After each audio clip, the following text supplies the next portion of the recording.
Hello, my name is Kate Davis and I'm an independent fertility nurse consultant and the resident expert here at Baby Start. Today, this video is all about how to track your fertility and the different methods that you might choose to use. First up, let's talk about calendar apps. So these are the apps that you can download on your phone and you can use these to track your cycles.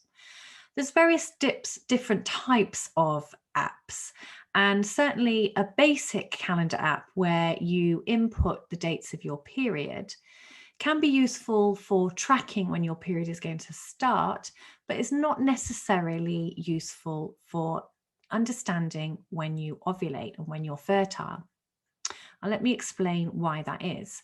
So a basic calendar app will use the information that you're giving it to work out when you're ovulating based on a general assumption that every woman has a 28-day cycle and that she ovulates on day 14. Well, that's not actually very often correct, although it's what we're told at school. But in actual reality is that very few women, number one, will have a 28-day cycle, and also very few women will ovulate always on the same day, and particularly always ovulate on day 14. And that's particularly pertinent if you have a very long or a short cycle, because you're going to be ovulating probably with a short cycle a lot earlier than day 14 and with a long cycle a lot later than day 14. So often basic calendar apps where all you're doing is inputting your period dates for the calendar app then to tell you when you're ovulating are actually very misleading, and I don't recommend them. Next thing that you might want to do is to start observing your natural fertility indicators. And these are your basal body temperature, your cervical mucus, and your cervix. These three natural indicators are basically what Mother Nature has given us to determine when we're ovulating. And they can be really useful. It does take a little bit of time to learn the method and to know exactly what you're looking for. And it also does take quite a bit of commitment to using it. Certainly, there are issues with basal body temperature in that the environment might impact on your temperature. You have to be really committed to taking your temperature every day and to really understand what you're looking for. And that can cause problems with understanding your basal body temperature. However, your cervical mucus and the changes that your cervix goes through throughout the cycle are both really, really accurate indicators. So it might be something that you want to look into more, understand, and to start using.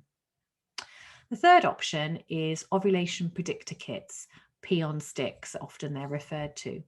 These are urine testing kits that you can purchase where you pee onto a stick and it tells you whether you are getting close to ovulation. What it's looking for is an increase in your luteinizing hormone, which occurs kind of 24, 48 hours prior to ovulation. And these can be useful in telling you when you're ovulating. Again, they take quite a lot of commitment. You might need to pass urine onto them more than once a day, and some of them require you to pass urine at kind of around lunchtime, which might not always be convenient. But for many women, they work really well.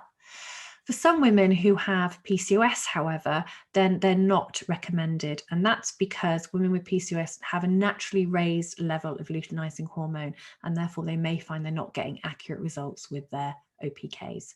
So just worth bearing that one in mind. The fourth option is to purchase a sensor or a monitor. These can be very accurate because what you're doing is the sensor and monitor are monitoring physiological data. So either temperature, cervical mucus, there are various different monitors on the market. Some are more accurate than others. So I would say choose one that you feel is accurate and is going to do what you want to do.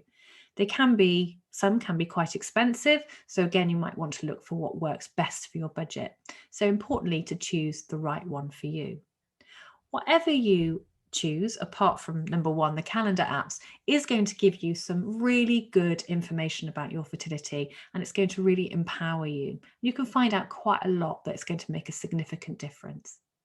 So I hope that's helped for you today. As always, please put your questions below and I'll happily answer them. And until the next time.